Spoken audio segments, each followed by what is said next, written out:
Lucas, capítulo 16, a partir do versículo 19,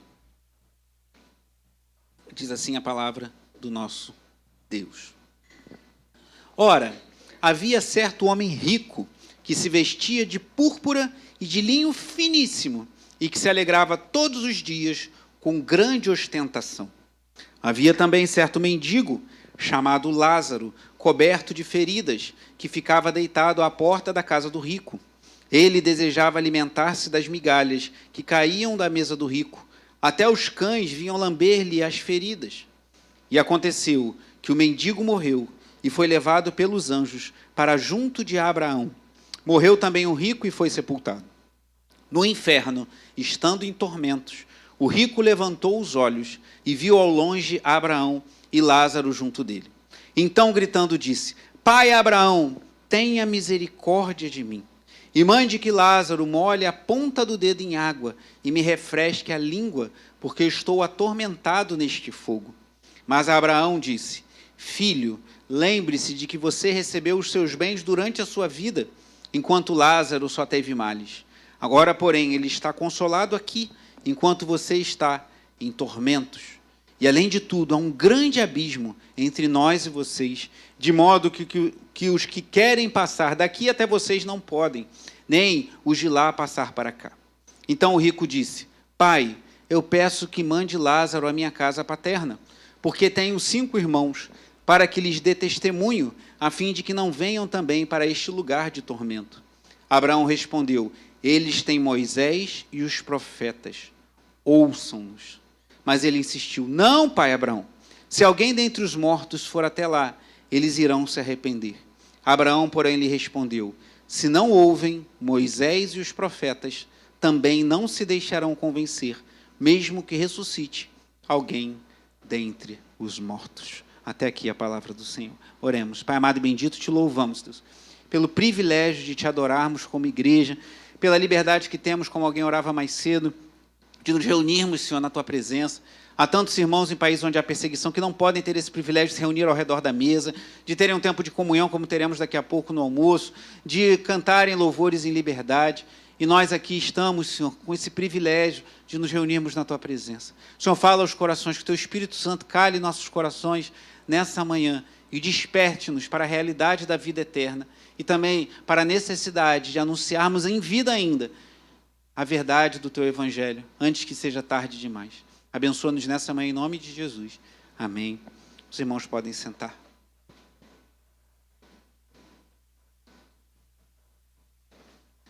Latiate oni speranza voi que entrate. Latiate oni speranza voi que entrate. O que é isso? Essa é uma frase em italiano do autor Dante Alighieri, um homem que viveu, se não me engano, no século XIV, e escreveu uma obra muito famosa, conhecida como a Divina Comédia. E essa frase diz o seguinte: abandonai toda esperança, vós que entrais. Dante Alighieri, na sua obra conhecida como Divina Comédia, comédia aí não é algo de engraçado, porque é um sentido completamente diferente literário de comédia do que nós entendemos hoje. Mas nessa obra conhecida como Divina Comédia, ele faz uma descrição do que, aos seus olhos, como um escritor genial, seria o inferno. Fala dos 9 círculos do inferno. E muitas imagens que muitas pessoas têm do inferno hoje estão muito mais ancoradas nas descrições de Dante Alighieri na sua obra Divina Comédia do que na própria Bíblia. Até mesmo os cristãos, muitas vezes, veem o inferno muito mais sobre a lente, através das lentes desse autor, Dante Alighieri, do que através das Escrituras. Isso precisa ser corrigido, precisamos entender o que é o inferno. A Bíblia fala sobre o inferno, Jesus Cristo falou muitas vezes sobre o inferno, mas a gente entender o que é o inferno à luz das Escrituras Sagradas. Mas essa passagem do canto 3, salvo engano, é isso mesmo, no canto 3, no início, diz que na entrada do inferno há uma grande placa. Eu já falei isso aqui na igreja porque eu acho que, embora isso seja uma ficção, ninguém foi no inferno ver se essa placa está mesmo lá, mas é de uma perspicácia muito grande. E na porta do inferno, segundo esse conto de Dante Alighieri, a Divina Comédia, está escrito: Latiate oni speranza voi que entrate. Abandonai toda esperança, vocês que entram. Eu não sei se essa placa existe, até acho que não existe. Mas uma coisa é verdade. Aqueles que adentram os portais do inferno podem deixar na porta toda a esperança. Não há mais saída. Não há mais volta. Entrou no inferno, nunca mais sairá de lá. Passará a eternidade em tormento. Não passará a eternidade sendo zombado pelo diabo, como alguns pensam erroneamente, que o diabo também será condenado. Mas passará a eternidade sofrendo a ira do Deus Todo-Poderoso. E é isso que a Bíblia fala. A vida após a morte apresentará contrastes marcantes com a vida antes da morte. Os padrões que temos hoje sobre pessoas bem-aventuradas, pessoas felizes, pessoas que recebem a bênção de Deus nessa vida, não é o mesmo que veremos no porvir. Alguém já disse, teremos muitas surpresas no céu, e eu creio que sim. Como eu creio que existirão muitas surpresas no inferno. E aquele que adentra os portais do inferno nunca mais sairá de lá e receberá a ira do Senhor por toda a eternidade. É sobre isso que essa parábola fala. Essa parábola, como vim falando, a culpa é do Bruno, brincadeira, porque ele pregou há 2 terças-feiras atrás sobre Lucas capítulo 15, e eu já estava pensando em falar sobre o tema de semana passada, e aproveitei, já que ele falou sobre Lucas 15, que apresenta 3 parábolas, a parábola da ovelha perdida, a parábola da dracma perdida e a parábola conhecida como do filho pródigo, melhor seria descrita como do pai amoroso. Jesus conta mostrando o ímpeto de Deus em ir buscar o perdido nas 3 parábolas e a alegria que existe nos céus quando um pecador se arrepende. A alegria está presente nessas 3 parábolas de Lucas 15. E volte comigo lá em Lucas 15, bem no início do capítulo, antes de Jesus contar essas parábolas, apenas o início de Lucas capítulo 15, diz assim: aproximaram-se de Jesus todos os publicanos e pecadores para ouvir. Publicanos eram aqueles que cobravam impostos, judeus que cobravam impostos de outros judeus para os romanos. Eles eram odiados pelo povo. E publicanos e pecadores se aproximavam de Jesus. Versículo 2, os fariseus e os escribas murmuravam, dizendo, este recebe pecadores e come com eles. E aí Jesus conta essas 3 parábolas. Então, o contexto do que está acontecendo ali em Lucas 15 é o embate entre Jesus e os fariseus e os escribas. Eles questionam Jesus que estava recebendo pessoas que aos seus olhos não deveriam receber a atenção de alguém vindo da parte do Senhor. E após contar essas 3 parábolas, no início do capítulo 16, há uma outra parábola que eu preguei domingo passado pela manhã. Se você não esteve aqui e não ouviu a gravação, eu recomendo que você ouça, até para você entender um pouco melhor o contexto. E Jesus fala do administrador infiel, um homem que foi pego fraudando o seu senhor, e ele vai nos devedores e faz um acordo para quando ele fosse demitido, ele pudesse ser recebido por esses devedores do seu patrão e pudesse ter alguma expectativa no futuro. O que Jesus está ensinando ali? Que nós devemos usar tudo que temos nessa vida pensando na eternidade. Então, use tudo que você tem pensando na eternidade. E os fariseus eram avarentos. Eles queriam dinheiro para si e não estavam preocupados com o próximo. Então, o contexto da parábola do rico e Lázaro que veremos nessa manhã é esse. Jesus no embate, Jesus confrontando os fariseus e os escribas, mostrando que eles eram apegados ao dinheiro e não cumpriam a palavra de Deus como eles diziam tão bem fazer. E aqui no versículo 14, já do capítulo 16, ainda nessa introdução, diz assim, Lucas 16, 14. Os fariseus que eram o quê? Avarentos. O que é alguém avarento? Alguém apegado ao dinheiro, alguém que não abre mão de ficar com seus recursos. Ouviam tudo isto e zombavam de Jesus. Mas Jesus lhe disse, vocês são os que se justificam diante dos homens, mas Deus conhece o coração de vocês, pois aquilo que é elevado entre os homens é abominação diante de Deus. A lei e os profetas duraram até João, falando de João Batista. Desde esse tempo, o evangelho do reino de Deus vem sendo anunciado, e todos se esforçam para entrar nele. É mais fácil passar o céu e a terra do que cair um tio sequer da lei. O céu e a terra não vão passar. Então, o que Jesus está falando? Assim como o céu e a terra não vão passar, nada vai cair da lei de Deus. E olha o que ele diz no versículo 18, que curioso. Quem repudiar a sua mulher e casar com outra comete adultério. E aquele que casa com a mulher repudiada pelo marido também comete adultério. O que tem a ver esse versículo? Não parece meio fora de contexto? Jesus está falando de riquezas. Jesus está falando de dinheiro. Jesus está falando que eles são avarentos. Jesus está falando que eles valorizavam coisas que aos olhos dos homens tinha muito valor, mas que aos olhos de Deus não tinha valor nenhum, e fala de casamento. Por que Jesus mudou de assunto? E volta a falar de riquezas na parábola a seguir, que veremos de rico e Lázaro. Eu creio, irmãos, porque Jesus está dando uma exortação ali aos fariseus e escribas, que a nossa vida, como um todo, precisa estar diante de Deus. Então, pessoas que falam, não, eu sou um bom pagador de impostos, eu sou um bom empregado, eu sou um bom empregador, eu sou um homem responsável, mas abandonam a sua família, também estão sendo encontradas em falta diante de Deus.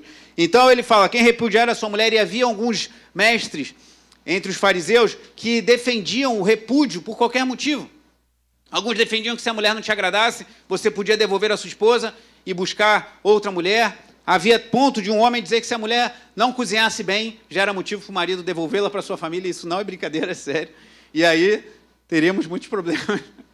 Mas devolver a mulher, repudiar a mulher e assumir outra. Jesus condena isso com essas palavras. Então ele está no embate ali com os fariseus que eram avarentos, que alguns por qualquer motivo abandonavam a sua casa, o que infelizmente muitos cristãos hoje fazem, e não somente homens, mas também mulheres estão abandonando o seu compromisso com Deus, o seu compromisso conjugal nessa sociedade que valoriza tanto o bem-estar, às vezes pelo ídolo de estar bem, pelo ídolo de se sentir bem na sociedade, porque não está feliz no casamento, mas Deus não aprova isso. Lá em Malaquias fala que Deus odeia o divórcio.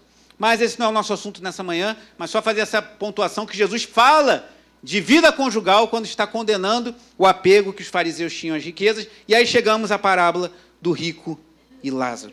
Eu queria dividir, essa parábola ela tem uma espécie de 2 quadros. Eu falei no início dessa obra Divina Comédia. Então é como se fosse imagina que fosse uma peça de teatro que tivesse 2 momentos, 2 quadros. O primeiro quadro é a vida na terra e o anseio de Lázaro, o mendigo. Como era a vida na terra do homem rico e como era a vida na terra de Lázaro, o mendigo, e o que Lázaro ansiava.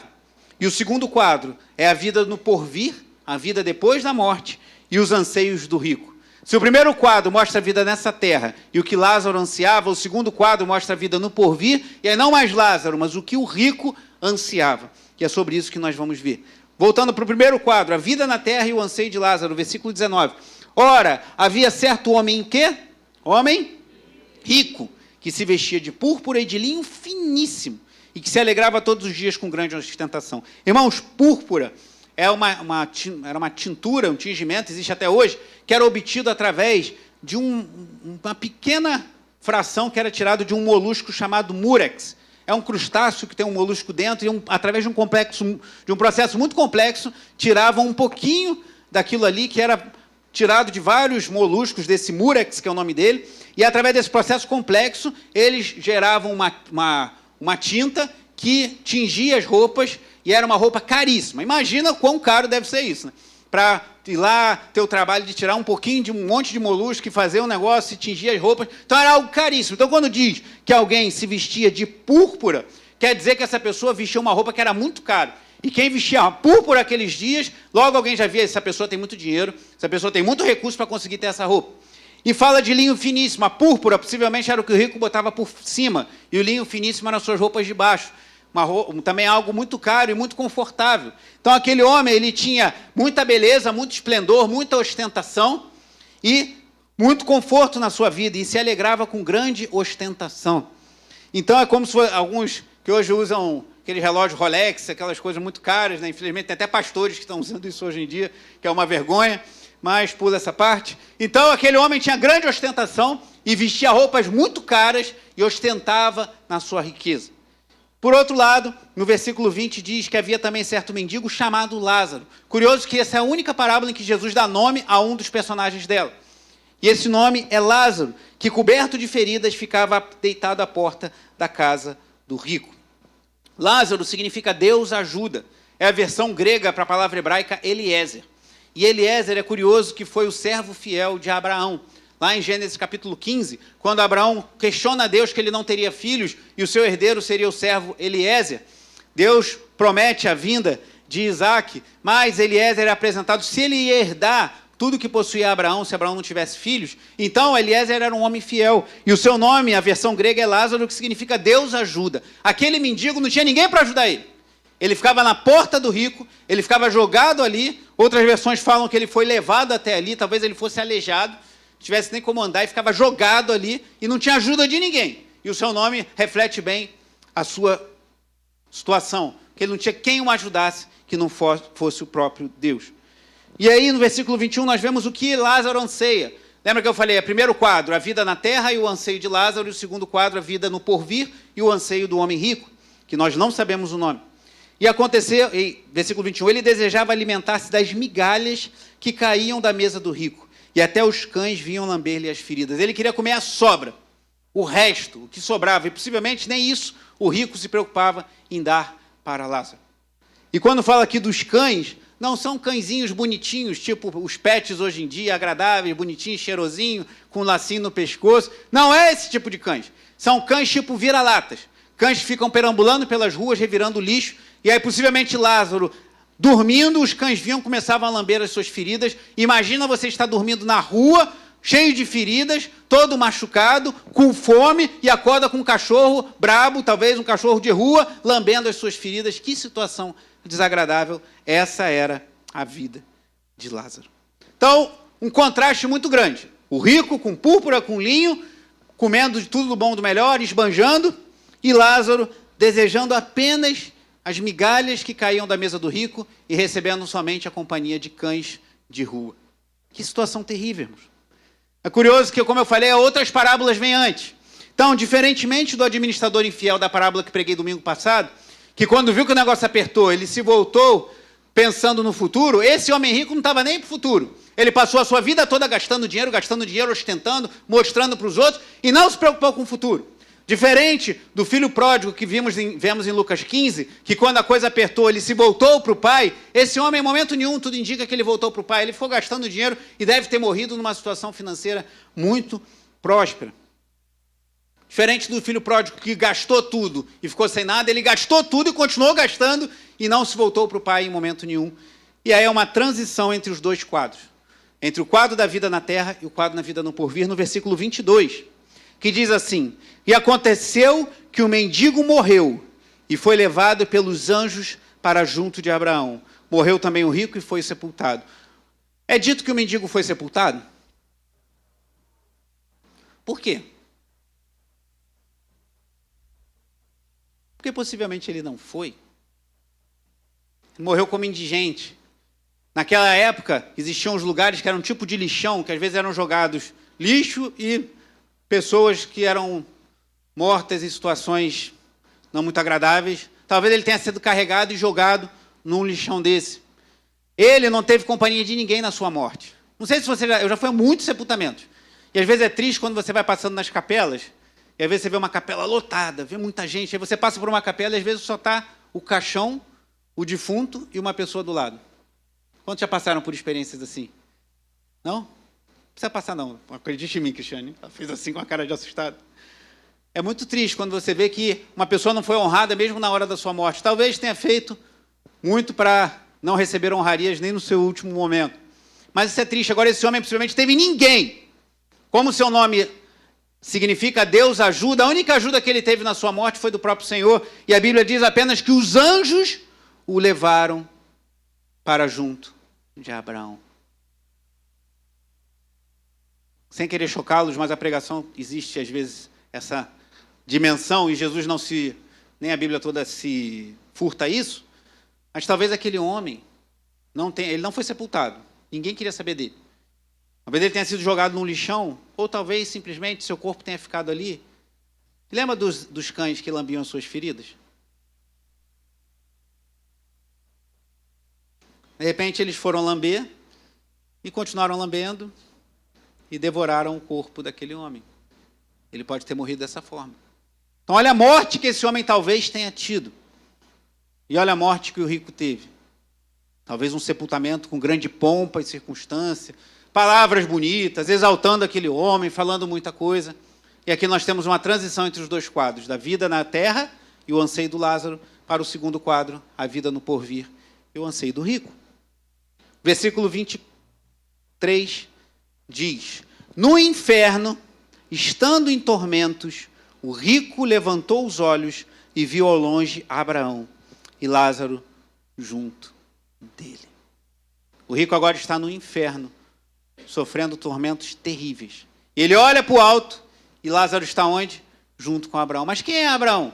Lembra do que eu falei no início? Jesus está discutindo com os fariseus e escribas, que se diziam filhos de Abraão. Volte comigo um pouco ainda em Lucas, no capítulo 1, quando Zacarias, pai de João Batista, exalta ao Senhor pelo nascimento de seu filho. Lucas, capítulo 1.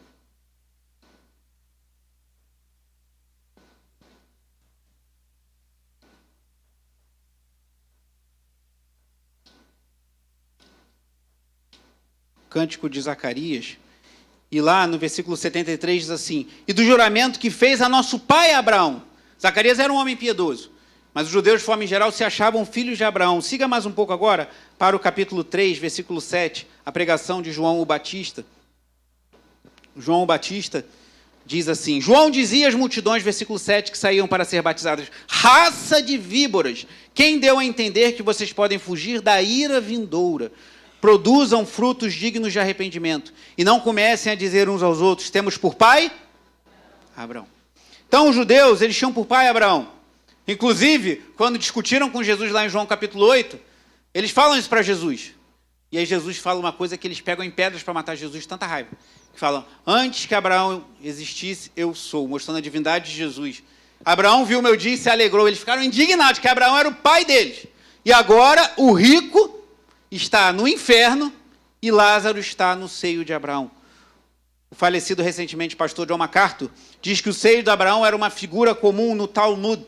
Talmud era uma compilação de escritos rabínicos, de ensinos dos judeus. E segundo o Talmud, o seio de Abraão era o lugar do céu, do paraíso. Então, aqueles homens ouvem Jesus falar que o rico, o homem cheio da grana, que vivia ostentando, que vivia com púrpura, com linho, muito semelhante aos fariseus e escribas dos seus dias, aquele homem não estava no seio de Abraão. E o mendigo, sozinho, abandonado, faminto, estava no seio de Abraão. Imagina o impacto, o choque que isso gerou na mente daqueles homens ao ouvirem isso de Jesus. Eles tinham um entendimento, em parte correto, de que no Antigo Testamento, que o Antigo Testamento ensinava que quem obtinha o favor de Deus prosperava financeiramente. Então, se você é abençoado por Deus, você tem dinheiro. Isso não está totalmente errado, porque Deus nos abençoa também financeiramente, mas isso não é uma verdade absoluta. O próprio Antigo Testamento mostra homens ricos, poderosos, que eram ímpios. Lembre-se de Nabal, o marido de Abigail, 1 Samuel capítulo 25, que diz que era um homem muito rico, mas era um homem muito mau. Sofreu um juízo severo de Deus, e Davi rapidamente foi lá e trouxe Abigail para ser sua esposa. Mas depois que o cara morreu, o homem mau. E vemos reis como o rei Jeroboão, que foi um péssimo rei, um rei ímpio. Vemos o próprio rei Acabe, homens com posses, com poder, e que eram homens ímpios. Então, nem sempre o dinheiro é sinal do favor de Deus. E no Brasil a gente vê isso muito claramente, né? Quantos homens corruptos, homens maus, homens terríveis, que fazem toda sorte de abominação aos olhos de Deus, tem muito dinheiro, mas não tem a bênção de Deus. Então os fariseus deixam essa ideia: se o cara é rico, ele é abençoado por Deus, como ele está no inferno? E o miserável, o mendigo, que não tinha nem o que comer, que seus companheiros eram cães selvagens, cães de rua, está no seio de Abraão. Mas o texto continua, o segundo quadro, diz assim, versículo 24: então, gritando, disse: pai Abraão, tenha o quê? Misericórdia de mim. E mande que Lázaro molhe a ponta do dedo em água e me refresque a língua, porque estou atormentado neste fogo. Dá uma impressão que esse rico, mesmo no inferno, ele continua ainda com uma certa prepotência, tipo assim: não, manda o Lázaro me servir aí, eu estou com sede. Pai Abraão, tenha misericórdia, manda o Lázaro trazer uma aguinha aqui para mim. E eu fico pensando, irmãos, talvez pessoas que vão para o inferno continuarão com algum nível de consciência dessa terra. Essa parábola nos começa a desnudar algumas coisas assim. E já tem pessoas no inferno hoje. Já tem pessoas hoje condenadas eternamente. Essas pessoas talvez lembrem-se. E talvez, irmãos, pessoas lembrem-se de manhãs como essa. Nesse momento, tem pessoas que estão sofrendo a ira de Deus no inferno, que talvez estejam se lembrando: ah, mas naquela manhã de domingo de carnaval, eu estava na igreja, eu ouvi aquele pastor falando que o inferno é uma realidade, que quem não cresce em Jesus iria para o inferno. Por que eu não acreditei? Por que eu preferi viver na minha arrogância, na minha prepotência? Por que eu preferi servir aos deuses desse mundo? Mas lembra do que falei no início? Abandonai toda a esperança, vocês que entram. Não tem mais jeito, acabou. E pensar que as pessoas no inferno terão alguma lembrança nessa vida é algo aterrorizador. Mas o texto me sugere isso. Que você não esteja entre esses, que está tendo mais uma vez uma oportunidade de ouvir a mensagem da salvação, que vai rejeitar a Cristo, e na eternidade vai se lembrar, eu tive a oportunidade de ouvir, eu tive a oportunidade de obedecer, mas eu preferi permanecer no meu pecado, e agora não tem mais jeito. Se você está aqui essa manhã, é porque ainda tem jeito, mas uma hora não vai ter mais jeito. Uma hora, a porta da salvação, a janela da oportunidade será completamente fechada. E o texto nos ensina isso. Mas continua o versículo 25, diz assim, Abraão disse, versículo 25, filho, lembre-se de que você recebeu os seus bens durante a vida, enquanto Lázaro só teve males. Agora, porém, ele está consolado aqui, enquanto você está em tormento. Gente, que texto complicado. Será que Jesus está ensinando que todo rico vai para o inferno e que todo pobre será salvo? Ele está falando assim, você recebeu os seus bens em terra. Você desfrutou de tudo do bom e do melhor. Você vestia púrpura, linho fino por baixo, finíssimo, comia de tudo do bom e do melhor. E o Lázaro passou a vida sofrendo. Agora ele está na boa e você está mal. Será que é isso que o texto está ensinando?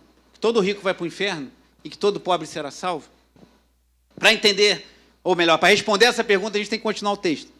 Versículo 26. E além de tudo, há um grande abismo entre nós e vocês, de modo que os que querem passar daqui até vocês, daqui da onde? Onde estava Abraão? E onde estava o rico? Então Abraão está sugerindo que alguém do céu pode querer ir para o inferno? Piorou, né? Se antes estava complicado pensando, Abraão, está dizendo que os ricos todos vão para o inferno e os pobres todos serão salvos? Agora você está querendo dizer que tem gente no céu querendo ir para o inferno? Mas o texto continua. De modo que os que querem passar daqui até vocês não podem, nem os de lá passar para cá. Como é que a gente vai explicar isso? Eu creio que a explicação não é difícil, irmãos. Mas a gente precisa entender um pouquinho de interpretação bíblica. As parábolas são um tipo de literatura que tem uma mensagem principal. Lembra quando você era criança e recebia aquele livrinho que tinha no final escrito assim, lição da história, moral da história, não tinha isso? As parábolas têm uma moral da história. Então não nos é autorizado usar cada elemento da parábola para ficar interpretando as coisas. Não é isso que Jesus quer fazer. E qual o risco disso? Você tirar conclusões totalmente diferentes do que Jesus quis ensinar. Isso é um risco muito grande para todos nós, principalmente para mim que estou ensinando a palavra aqui. Então, a parábola não é para você ficar pegando cada detalhe e interpretando da maneira que você acha. Ela tem uma mensagem principal. Qual é a mensagem principal de Jesus? Aqueles que confiam nas suas riquezas, que são avarentos, que têm como Deus Mamon e as riquezas, esses estão caminhando para o inferno. Então, não quer dizer que Abraão está falando que alguém do céu vai querer para o inferno, ou que só os ricos vão ser salvos. Mas a gente precisa saber ler a Bíblia. Isso é muito importante, porque muitos têm iludido pessoas ingênuas que não sabem interpretar as Escrituras e muitos têm ensinado diferente do que Deus queria. Mas vamos continuar. Então, o primeiro anseio de Lázaro no inferno qual é? Molha a minha língua que eu estou morrendo de sede. E esse anseio é frustrado. Do rico, eu falei do Lázaro? Obrigado, vocês estão atentos, viu? Semana passada eu errei assim também, a Silene me corrigiu, né? Mas é a emoção aqui da pregação. Mas do rico, seu primeiro anseio, me dá um pouquinho de água, foi frustrado. Mas ele continua nas suas petições, versículo 27. Então o rico disse, pai, eu peço que mande Lázaro à minha casa paterna, porque tenho 5 irmãos, para que lhes dê testemunho, a fim de que não venham também para este lugar de tormento. Curioso que esse homem, a gente só vê coisa ruim nele.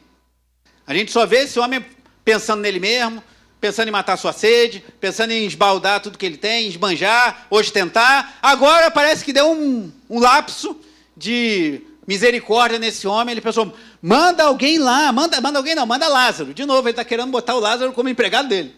Manda o Lázaro ressuscitar dos mortos, ir lá na minha casa e bater. Lembra eu que ficava aqui caído na casa do teu irmão?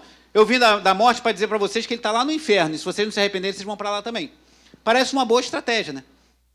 Que esse homem traz. Mas olha o que Abraão responde no versículo 29.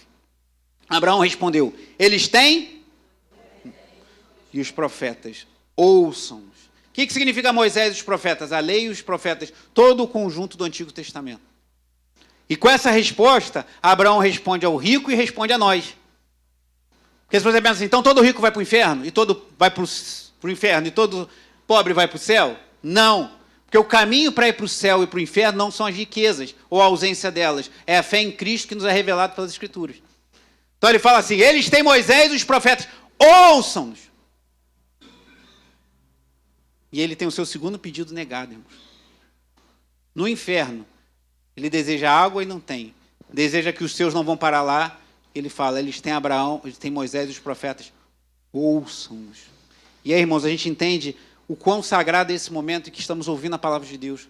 E quanto o diabo detesta isso. Então, quando você quiser abrir a sua Bíblia na sua casa e tudo errado, eu estou me esforçando para ler a Bíblia, eu estou me esforçando para orar, eu estou me esforçando para ensinar a Bíblia para os meus filhos, e dá tudo errado, saiba que você está dentro de uma grande guerra espiritual. Que o diabo não quer que você ouça Moisés e os profetas, ou seja, as Escrituras, apontando o caminho da salvação. E ele vai vir com ímpeto contra nós. Então Abraão fala, eles têm Moisés e os profetas, ouçam-nos. E aí ele continua no versículo 30. Mas ele insistiu, não, pai Abraão, se alguém dentre os mortos for até lá, eles irão se arrepender. Aí o que eu aprendo aqui? Aquele homem não se arrependeu. Ele fala, eu estou no inferno, porque eu não me arrependi. Se Lázaro ressuscitar e for lá falar com eles podem se arrepender e não vir parar aqui. Aquele homem não se arrependeu. Aquele homem não quis saber do próximo. Aquele homem não quis saber de Deus. E agora ele está no inferno porque ele não se arrependeu dos seus pecados, não porque ele é rico. Até porque esse conceito de rico e pobre é muito relativo, irmãos. Talvez aos seus olhos você seja pobre. Mas talvez aos olhos de alguém que tem uma vida muito mais difícil que a sua, você seja rico. Talvez aos seus olhos você more num país pobre. Mas tivemos uma missionária aqui, a Michenúbia, ano passado, falando da situação que ela falou. Eu trabalhei como missionária no Amapá, eu acho, em alguns lugares do norte do Brasil, no Nordeste, e vi muita pobreza. Mas miséria eu só vi na África. E essa mulher falou, onde é que ela... É Moçambique? Eswatini, que é um reino de Eswatini, que é um lugar lá na... E ela falou, miséria eu só vi lá. Então talvez você se ache muito pobre, mas se você for lá em Eswatini, você vai se achar muito rico. Então, se o critério é rico vai para o céu, o pobre vai para o inferno, fica meio complicado isso. Porque talvez você se ache pobre, mas não seja, não. Depende da referência. Então, o critério não é esse. O critério é arrependimento e fé em Deus. E esse homem não demonstrou arrependimento. Tanto é que ele fala, vai que eles se arrependem. Mas, Abraão responde para ele no versículo 31. Abraão, porém, lhe respondeu, se não ouvem Moisés e os profetas, também não se deixarão convencer, mesmo que ressuscite alguém dentre os mortos. Então, aquele homem que na vida teve tudo que ele queria ele tinha, todo o dinheiro, talvez todo o prazer, talvez tenha tido muitas mulheres, tenha tido muitos bens, muitas riquezas, ele teve tudo na vida, agora ele pede duas coisas e que são negadas. Saciar a sua sede e que alguém anunciasse para que os seus não fossem para o lugar onde eles estavam, ele recebe um sonoro não. Irmãos, vai chegar uma hora que Deus vai dizer não para aqueles que dizem não para Ele nessa vida. Pessoas que passam a vida dizendo não para Deus, ouvirão um dia um não de Deus e vai ser em definitivo, não vai ter volta. Eu não estou falando isso para assustar você, para você deixar com medo, nem para me tirar, porque eu também tenho temor, irmão. Quisera Deus me levasse agora, então só terminar a pregação você via ser e ir para o céu. Porque eu estou nesse mundo, eu estou sujeito às fragilidades também. Então, irmãos, tenha temor. Porque as coisas de Deus são muito sérias e o inferno é uma realidade. Alguns miseráveis falsos profetas dizem hoje que não é bem assim, que o inferno não existe. Esses estão indo para lá e não querem ir sozinhos. Mas vamos ouvir o que Moisés disse. Vá comigo lá em Deuteronômio capítulo 15.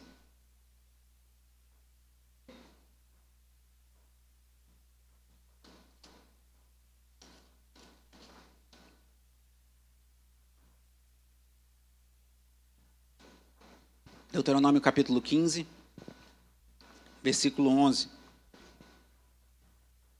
Um dos muitos versículos que você pode usar para destruir o comunismo e confrontar quem acredita que é possível ser comunista e cristão. Deuteronômio 15:11. Pois nunca deixará de haver pobres na terra. Mas se for um país comunista, aí que nunca vai deixar de existir mesmo, vai até aumentar. Nunca deixará de haver pobres na terra. Por isso eu ordeno a vocês que livremente abram a mão para o seu compatriota, para o necessitado, para o pobre que vive na terra de vocês. O rico fez isso? Ele viu o cara lá, não queria nem saber. Então ele desprezou. Só um exemplo de um trecho da lei de Moisés. E agora falamos da lei, vamos aos profetas. Vai em Miqueias, capítulo 6. Livro do profeta Miqueias, capítulo 6.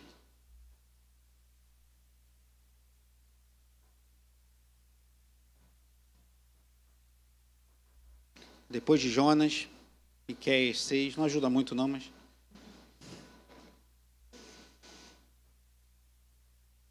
Mas a lei fala, os pobres sempre terão com vocês, mas não feche a mão para ajudar ao necessitado. E aqui em Miqueias 6:8 fala, ele já mostrou a você o que é bom e o que o Senhor pede de você, que pratique a justiça, ame a misericórdia e ande humildemente com o seu Deus. Pratique a justiça, ame a misericórdia e ande humildemente com o seu Deus. Só esses 2 versículos já denunciam coisas que o rico não fez e não se arrependeu e por isso ele foi para o inferno. Não porque ele era rico, mas porque ele não se arrependeu, não ouviu a lei, não se voltou para o Senhor. E há algo mais profundo que está em Lucas, mas não no capítulo 16, mas no capítulo 24. Quando Jesus aparece àqueles discípulos no caminho de Emaús, Lucas 24, versículo 27.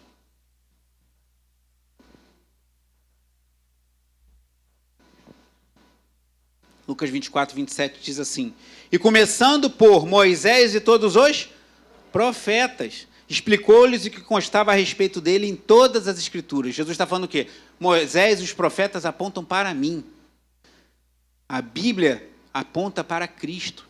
E lá no versículo 44 de Lucas 24, Jesus diz assim, a seguir Jesus lhes disse, são estas as palavras que eu lhes falei, estando ainda com vocês. Era necessário que se cumprisse tudo o que está escrito a respeito de quem?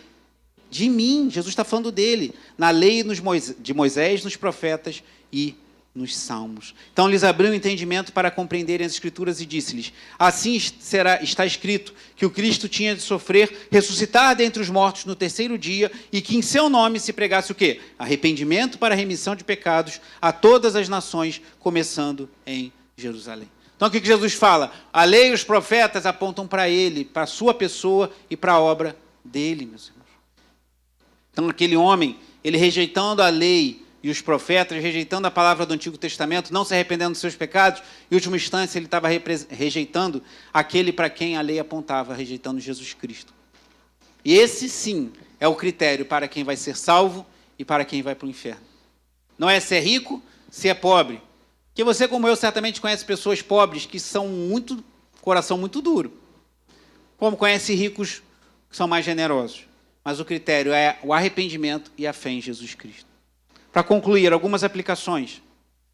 Nem todos os valores dessa vida terão o mesmo peso na eternidade. Na vida a gente se ilude muito. A gente valoriza coisas que para Deus não tem valor nenhum. E a eternidade vai nos mostrar isso. Outra coisa, o que fazemos nessa vida terá implicações eternas. Não ande distraído pensando, não, eu vivo minha vida e um dia minha vida vai acabar. O que a gente faz nessa vida tem implicações para a eternidade. Uma outra coisa, diferente da doutrina católica, não existe purgatório. Não há um lugar intermediário. Morreu, céu ou inferno. Morreu, gozo, seio de Abraão ou tormento. Não há meio termo, nem há como voltar atrás e mudar a sua sorte. O cristão verdadeiro é salvo pela graça, mediante a fé em Jesus Cristo. Isso deve ser evidenciado pelas boas obras. Então, nós somos salvos pelas obras? Não. Mas uma vez que eu fui salvo, eu preciso manifestar em boas obras de piedade, misericórdia, arrependimento, que mostram que eu estou caminhando para o céu e não para o inferno. E um erro muito comum na nossa cultura, a teologia da prosperidade, diz que a bênção de Deus se reflete em você ser rico. Então você tem que determinar que você vai ter dinheiro, que vai ter todas as coisas. E aqui nós vemos um rico padecendo no inferno. Não que você não deva orar ao Senhor para ter uma condição de vida melhor, até para poder abençoar o próximo. Mas riquezas nessa terra não são necessariamente sinal do favor do Senhor. Latiate one esperanza, voi que entrate. Abandonai toda a esperança, vocês que entram no inferno. Isso não está na Bíblia, mas é bem verdadeiro. Para onde estamos caminhando, irmãos? Essa realidade tem que moldar a nossa vida. Os nossos valores, o que a gente acha importante. Tem gente que briga com os outros por cada besteira, que se ofende, que se entristece, que se magoa, que deixa de falar, que fica triste porque o outro tem o que você não tem. Irmãos, foco na eternidade. Foco naquilo que realmente importa. E arrependimento, que aquele rico não teve, e fé em Jesus Cristo, que aquele mendigo tudo indica que teve, mesmo sem a Bíblia falar muito sobre isso, mas é o caminho para a salvação. Mesmo no Antigo Testamento, eles criam no Messias que viria. Nós cremos no Messias que já veio. É o caminho para a vida eterna. Para onde nós estamos indo, meus irmãos? Para onde estamos caminhando? O inferno é uma realidade. E é uma realidade que não pode ser mudada. Aqueles que entram lá abandonam toda a sua esperança. Então, aplique isso ao seu coração essa manhã. E louve a Deus pela salvação que chegou até nós. E anuncie a outros, enquanto é tempo. Porque depois que estiver no inferno, não adianta falar, Abraão, mande alguém lá. Não dá mais tempo. E o único caminho para ser livre do inferno é através da mensagem do Evangelho. A gente vai participar da ceia do Senhor. E a ceia do Senhor nos lembra que Jesus Cristo morreu em nosso lugar, porque todos nós, sem exceção, caminhávamos para o inferno. Com nossas obras não poderíamos salvar a nós mesmos, mas Deus enviou o seu Filho para que todo o que nele crê não pereça, mas tenha a vida eterna. Essa é a mensagem do Evangelho. Então, nessa manhã, faça a sua oração. Uma oração de gratidão. Senhor, obrigado porque o Senhor está me livrando. O Senhor me livrou da morte eterna, me livrou do inferno. Me livrou de um lugar de total falta de esperança. 3 orações que eu gostaria que você fizesse nessa manhã. Primeiro, de gratidão a Deus pela salvação e a vida eterna em Cristo Jesus. Depois, por pessoas que precisam ser livres do inferno e que você tem contato e que talvez Deus queira usar a sua vida como instrumento de salvação. Primeiro, pela alegria da salvação. Depois, pela sua própria vida. Que Deus te fortaleça para que você desfrute do gozo eterno. E por último, pelas pessoas que podem ouvir essa mensagem, mesmo dura, que você ouviu essa manhã. Porque quando chegarem no inferno, se forem para lá, não terá mais volta. Faça a sua oração.